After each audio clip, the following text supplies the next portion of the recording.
এশার নামাজ পড়ে কেঁদেছো, বান্দা নামাজের মুসল্লা যখন বসে যাও, আমি আল্লাহকে তোমরা বারবার বলো আল্লাহ আমার গুনাহ মাফ করে দাও, তারপরও আমি তোমাদের গুনাহ মাফ করে নেই।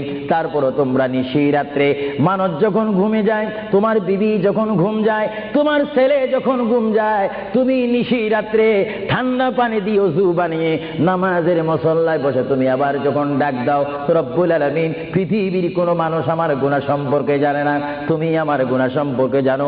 আমি এমন গুনাহ করেছি আমার বিবি জানে না, বিবি গুনাহ করেছে আমি জানি না। আল্লাহ তুমি সব কিচ্ছু জানো, হে আমার প্রভু তুমি আমাকে মাফ করে দাও। আমার আল্লাহ বলে তারপরও যদি তোমাদেরকে আমি মাফ না করি, তারপরও বান্দা তোমরা আমার রহমতের দরজা থেকে ফিরে যাইও না। আমি তোমাদেরকে হুকুম দিচ্ছি, ওয়ালাউ আন্নাহুম ইয যালামু আনফুসাহুম জাউকা, বান্দারে যদি গুনাহ করে ফেলো আমার রহমত থেকে মুখ